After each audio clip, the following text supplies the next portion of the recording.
and gentlemen, Street Talk and other stuff, welcome on this Monday, Memorial Day, the unofficial start of summer. This is great. This is the best time of the year, and this is the best part of the world to live in while we go through this period of time. But it's great to have you. Thanks for tuning in today. Hey, you know, since it's Memorial Day, I thought I'd look a little bit into our nation's history. And, you know, I'm from New Jersey, and the story of Washington crossing the Delaware into New Jersey has always been of interest to me. So I tried to look up to see what did the general say to inspire his men before they, you know, crossed the Delaware to, you know, attack the Hessians and the British. So I looked up Washington's words to his men right before he crossed the Delaware, and they were these: "Men, get in the boat." Oh, what you think he was going to say? But, you know, also, because it was going to be Memorial Day, a friend of mine was a veteran. He served a couple active tours of duty in Iraq and also one in Afghanistan. And I had him over for dinner the other night. We were talking, and, you know, he was talking about his tours. And I said to him, "Hey, man," I said, "did you ever kill anybody?" He said, "Well, yeah, probably. I was the cook." And he also told me, and this part's true, he told me that he had met on a number of times our Secretary of Defense, Marine General James Mattis. Now, I admire the heck out of this guy, but he told me a story about Mattis. He said that while Mattis was over there in the Middle East, he actually killed 4 ISIS members with a hand grenade. Then he pulled the pin through it and killed 4 more. Don't get me started on James Mattis jokes. I got a bunch of them. Actually, Mattis was stopped by a police officer for speeding. He let the officer go with a warning. All right, but look, hey, it is Memorial Day, and let's remember, I know it's a great day. We all enjoy it. Be picnics with your families, but remember, this is the day that we set aside to remember those people who've died in the service of their country. So let's just keep that in mind. All right, but look, I got a good guest for you today. Very interesting man. He falls in the category of, if you don't know this gentleman, you should. So, hey, Street Talk and other stuff, Memorial Day 2018, Mike Mad Dog Magnati. You stick around. We will be right back.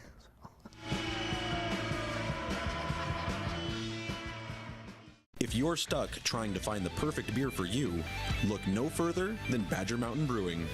We specialize in creating tantalizing craft beers that will soothe any picky taste buds and will satisfy your cravings. Check out everything from our amazing honey blonde that will appease even the most finicky taster, or a delicious frothy stout for dark beer lovers. Experience them all at Badger Mountain Brewing.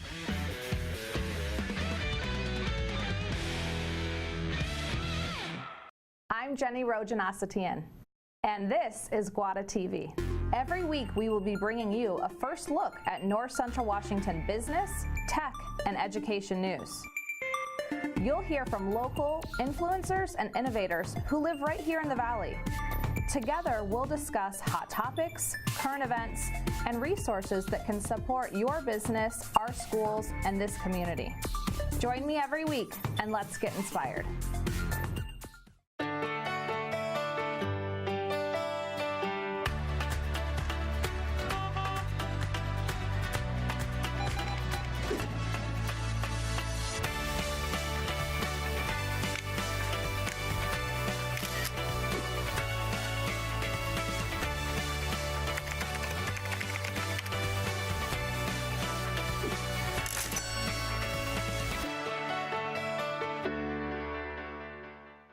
Hi, I'm Cordell Schroeder, owner of East Wenatchee Mobile Storage. If you're thinking about making a move anytime soon, check out the East Wenatchee Mini Storage brand new mobile storage service. They drop it off at your location, you pack it, and they pick it up and store it in their protected warehouse at East Wenatchee for as long as you need. When you're ready, they'll drop it off at your new home or office. East Wenatchee Mini Storage is excited to offer this brand new service to our region. Call 509-884-8643 or find us on the web at ewministorage.com.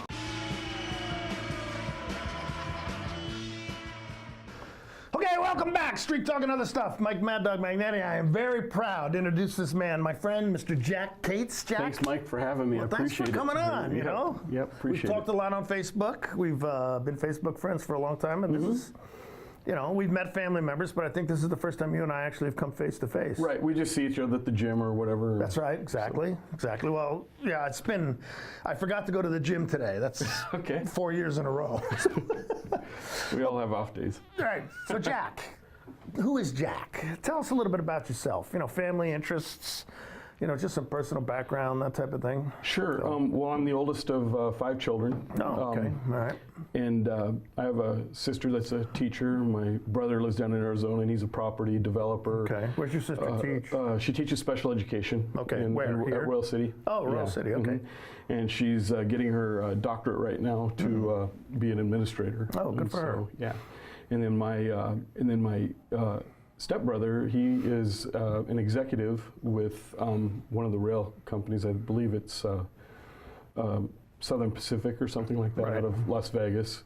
And then my youngest sister, she's a homemaker, and her husband is a construction guy down in Las Vegas. So your younger sister, she's the hardest worker of all, She's the hardest worker. Well, I don't know, my younger sister, Jolinda, she's a pretty hard worker too. Yeah. And well, the homemaker, that's the one I meant. Yeah, homemaker, Okay. but my little sister, Jolinda, because she works with special education students, right. and that's very, Okay. that's a tough job. Takes a special person. Yeah, I bet it does. So, I also have 3 beautiful children. My oldest is Roxanne, and she works with Children's Home Society. Okay. A sociologist. Right. And she works with foster kids. Right, she's the one I've talked with a couple of times. Okay. And she works with your daughter, Maria, sometimes. My middle son, he's dedicated his life to caring for the elderly. He works at Blossom Creek, and before that he worked for Steve and Irene Soth at their family living home, and he's been doing that for about 12 years now. Okay, cool, good. And my youngest son, the one that I was always worried about, is stay-at-home dad. He's taking care of 2 stepchildren and his daughter as well, and so I'm very, very happy about that, and I don't worry about him anymore. Now, how does he like the stay-at-home dad thing? You know, since that's kind of an alternative lifestyle, so to speak, still. They live up in Brewster, and his wife makes enough money to where she can take care of the household and things like that. And it just doesn't pay to go out and get a job and to have 3 kids taken care of. Right, exactly. So just the society we live in, we need somebody at home sometimes. And I think it's positive. I think it's a positive thing that he gets to be home and be with his baby and be with his 2 stepchildren when they get home from school and things like that. Yeah, see, I know another guy who does it. She's a bank, no, his wife is a bank comptroller. Or what is the person in a bank that makes sure everybody follows the rules? Whatever. Compliance officer. Yeah, policy compliance, Yeah, but she does pretty well, so he stays home with the kids. Sure. I mean, I could never do it, you know. I don't know. I always thought that'd be kind of cool, but then on the other times, I was blessed with my first wife, and she liked staying home with the kids when they were younger and things. And then as they got older, she found work. Yeah, no, that's what Rosie did too. Sure, and so I think it's a positive thing in society if we can have more FaceTime with our kids. Yeah, well, sure. Well, that's when I was growing up. My generation. I mean, it was rare. I mean, for a guy to say, you know, my mom works, that kind of stuff, we would. Really? You know, who's home when you get home? You know, right. But I mean, my mom eventually got a job, but it was she worked out of the home for a while. She ran a laundry, but you know, but while we were young, she was home all the time. So well, imagine that in a tie-in with the laundry business. Well, she was German actually. Yeah, that was actually she picked up customers from that her dad used to have. Oh, okay. That was. The business her mom and dad did when they were, you know, German immigrants over here. That's another, we ain't telling my story today. Okay, well, but I'm always happy to hear it. Okay, well, some other time, Okay, you're wearing an Apple Blossom Festival shirt. Yes, tell us, you know, your connection with Apple Blossom. Well, this is my 21st year working with the festival. I do security in the park. Interesting story.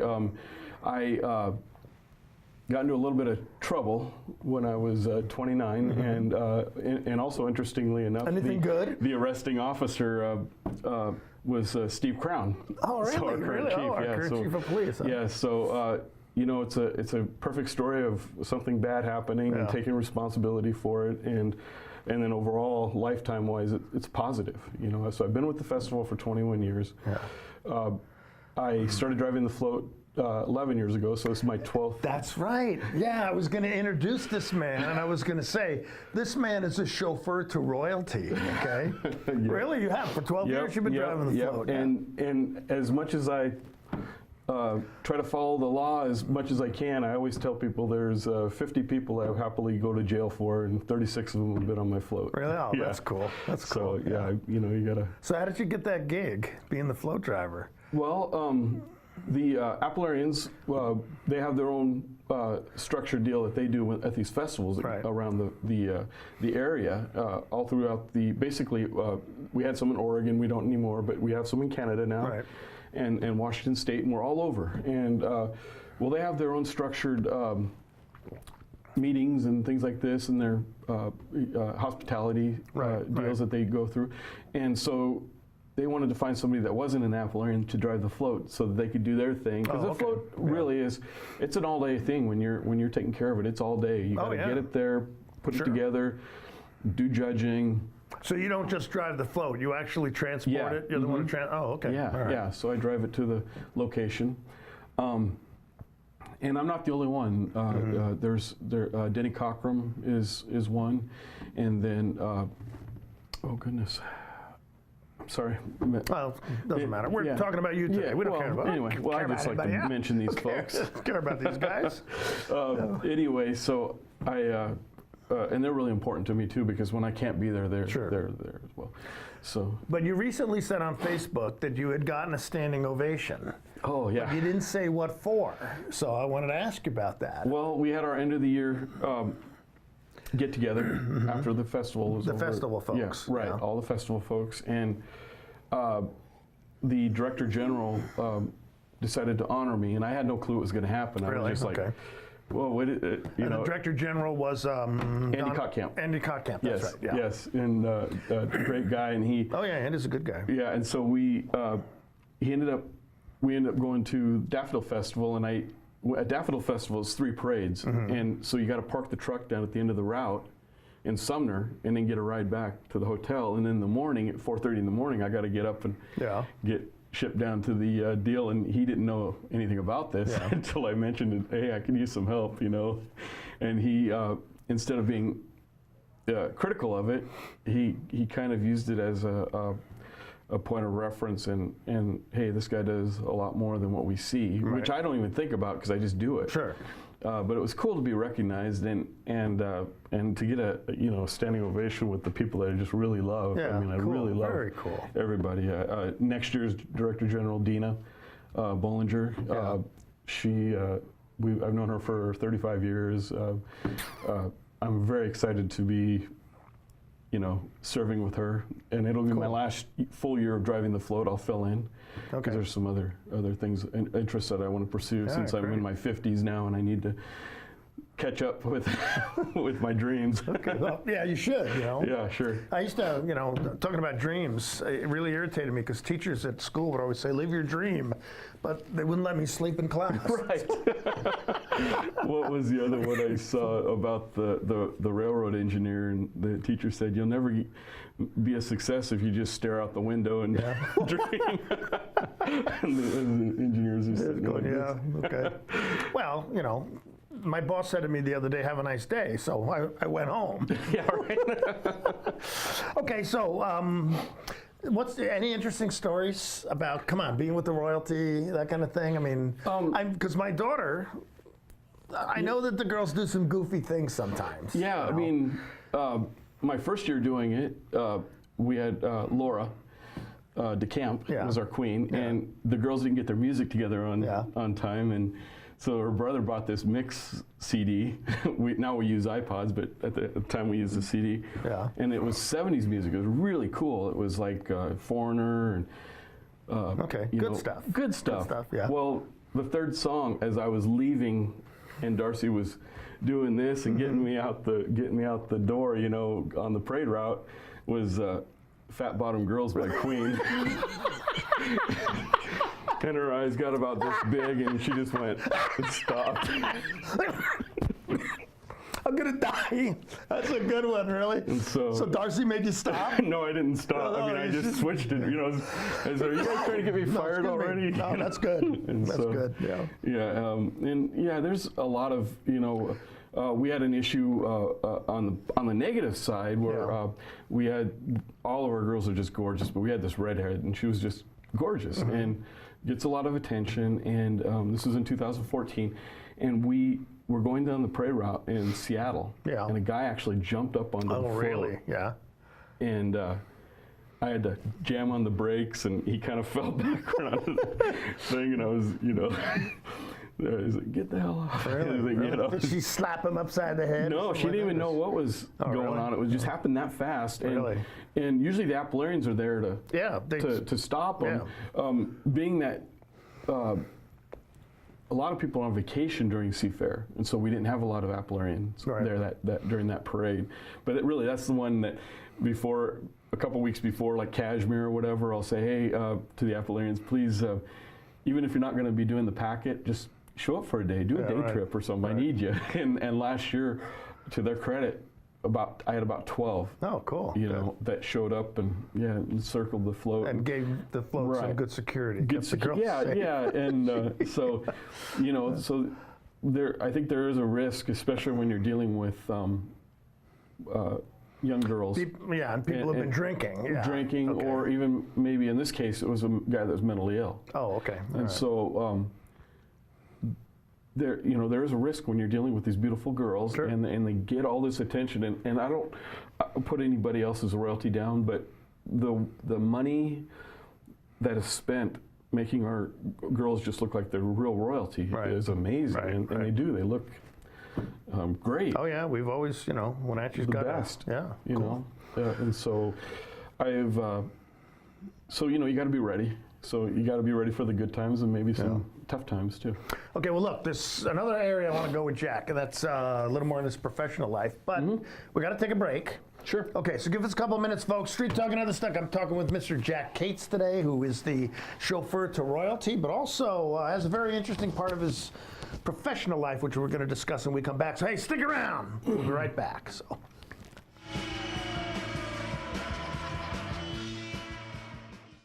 Walk and Roll Wenatchee's Asian Express is fast, fresh food. Wenatchee Roll's new Poke Hawaiian Fresh Salad Bar is the best. Fresh greens, fresh seafood, and handmade sauces. You know what you want. At Walk and Roll, create your own style meal. Hot off the line chicken, beef, and veggie plates. Lunch or dinner to match your appetite. Fresh sushi, hot entrees, Poke Fresh Salad Bar. It's new. It's Walk and Roll Wenatchee, fast, fresh food your way. Located on 5th and Mission. Dear Mary Maids, just got home from a trade show and I didn't have time to pick up the house. Kids made chili. Jeff did a mud run. Oh, and Winston shredded Teddy's bed. Again, please clean it the best you can. Oh, except for the statue Max made for me. Thanks, Abby. Hi, Abby. Clean kitchen, clean bath, clean floor, naughty cat. Poor Teddy. The statue is precious. You should keep it forever. See you next time, Mary Maids. Happy spring, Wenatchee Valley from Collins Fashions. We are so ready for your Wenatchee lifestyle special events and vacation time. Colorful tees and tunics, embroidered and colorful ankle jeans, capris and shorts from Not Your Daughters, Jag, Liverpool, French dressing, etc. Beautiful mom of the bride or groom dresses, sundresses too. New shoes and sandals from Soft, Bueno, Nicole, Naked Feet. Spring Brighton handbags and jewelry are amazing. Please stop into Collins and let us style and pamper you where fun meets fashion in downtown Wenatchee. Thursday night, hockey night on the NCW Life Channel. It all begins at 7 o'clock with a call of the Wild and Clarkie's Corner. Then it's non-stop hockey action with the voice of the Wild, Arch Ecker. Join us as the Wild battle the rest of the BCHL. Thursday night is hockey night on the NCW Life Channel.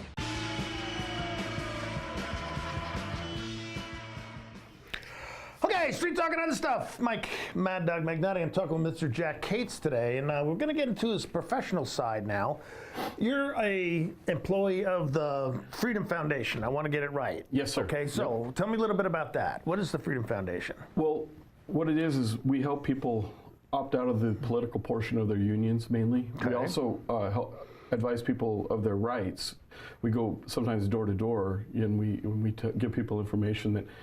In one situation with Harris v. Quinn with the child care workers or the home health care workers, it was determined by the Supreme Court that they were unionized unconstitutionally. They didn't vote on it. It was just an executive order signed by governors. Right. And there were several states that did that. That said these people had to be union members? Okay. Right. All right. Right. And so we were going door to door and explaining to these people their rights. Home health care workers don't make a ton of money, especially not enough to pay union dues. Sure. So a lot of them, about 80% of the people I come in actual contact with, if they're home and able for me to talk to them, opt out right away. Yeah. I mean, they just say, yeah, we just don't have the money, and the benefits were there, you know, that they're getting were there before the union took over. However, in the union's defense on that is that they got the state insurance instead of a separate type of insurance. So the union did do them some good, but some it wasn't good, right. Okay, all right. But it was, and then you have folks like, let's say Jehovah's Witness, or for whatever religious reason that they don't believe in being a part of a union, and that wasn't when they formed this union, that wasn't addressed. And so we are basically just going out there and informing people of their rights. We're not saying drop out of the union or join the union or whatever. We're just saying here's the deal. You make the decision yourself. Okay, and when you say you help people get out of the political portion of the union, explain that a little more. Okay. I'm not sure if everybody understands. Okay, so in 1977 there was or 1988, I'm sorry, was the Beck decision in the Supreme Court, which said that the unions had to determine how much of the dues were going towards political activities. Right. Because unions are heavily, a lot of politicians are heavily supported by unions, correct? Well, we inform people that they do have this right, because a lot of folks don't know that they do. And the right is? That to opt out of the political portion of the union. All right. So that would mean a portion of their union dues they don't have to pay. Correct. Okay. Right. The bad part of this is that they lose their voting rights. Okay. So in essence, the union has chosen to become a political organization rather than a representation organization in this situation. Otherwise, it'd be the other way around. Yeah. So, and I'm not anti-union at all. In fact, Jamie Lund, my colleague at Freedom Foundation, is well known for, especially locally, of helping teachers decertify their union by district and then forming their own collective bargaining units, so locally. And a lot of them are in these small communities because the school is the central part of these communities. And these teachers have to maintain relationships with the community as well. So a lot of times in these bigger school districts, you're not, in these bigger school districts, you're not as visible, as a teacher. So tell me if I've got this right. Any school teacher in Washington State is the member of one union, is that correct? No, not necessarily. Okay, all right. That's WEA is the majority union. Okay.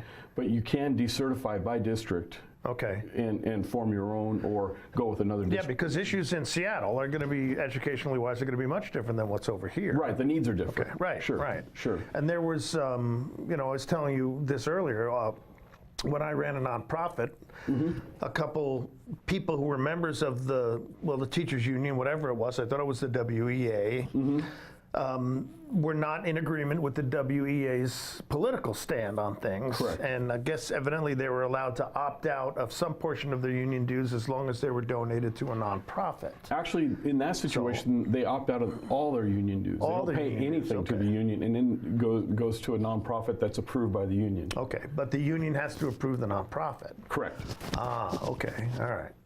Okay, so, and there's evidently some issue with that. Yes. Well, because, a lot of times what the union does is they will take your political stuff. They can't donate it to a candidate or an issue or anything like that, but they can donate it to foundations, other foundations. Right. So they donate to these foundations, and then when they fire up their PACs, then that money from the foundations goes back into the PACs. So in essence, in a roundabout way, you're funding their political machine. Okay. Anyway, and there are some unions out there that we agree with.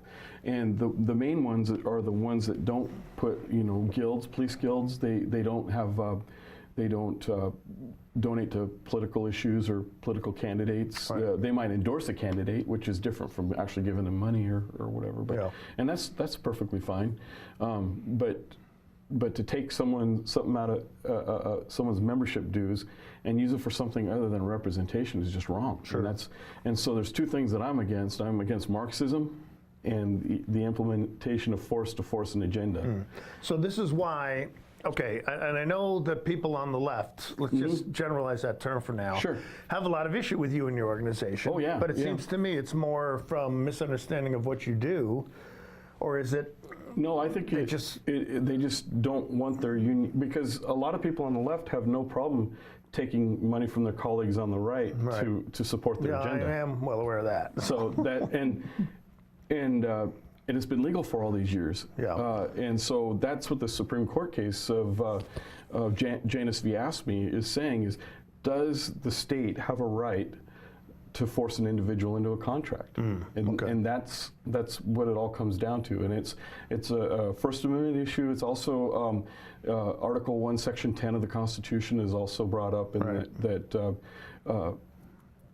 the government doesn't have a right to force people. You have a right to contract on your own, and you shouldn't be grouped into something unwillingly. Okay, interesting. Okay, well, hey, again, Mr. Jac Cates, appreciate you being here. Oh, thank you. Stick around. We just got a letter from a viewer here I want to read. And actually, this is kind of a serious one, but hey, Street Talk and other stuff. Mad Dog Magnetti here with Mr. Jac Cates today. He is a chauffeur to royalty and also a member of the Freedom Foundation, but appreciate you being here today, Jack. But hey, stick around. We will be right back. So.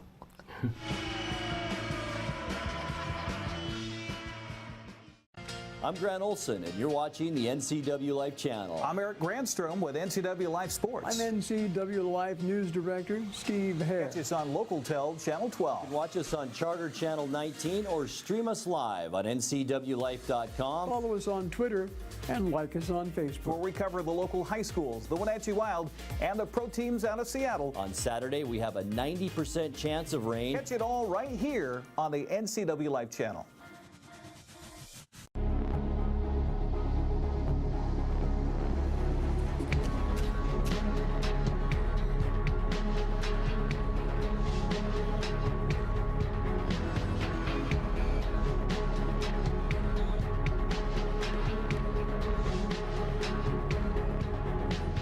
Walkabout Grill, open 7 days a week for lunch and dinner in downtown Wenatchee and now downtown Leavenworth, where eating out is eating healthy.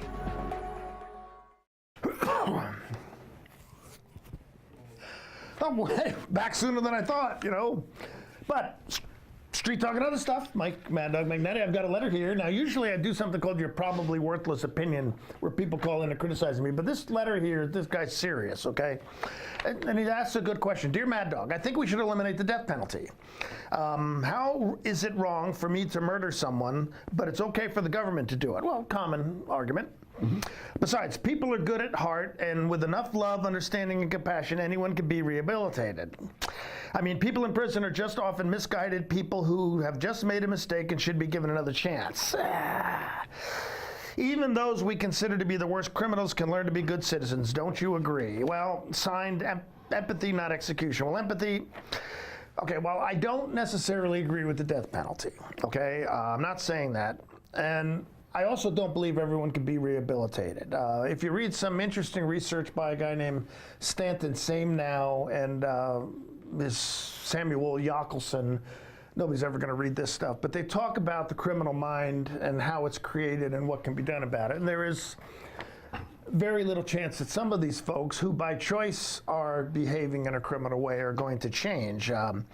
Now, there is a certain percentage of people behind bars who will not reoffend when released, and there are some people who really will learn from their mistakes. But in all honesty, there's some people that we as a society have a right to remove from our presence, okay?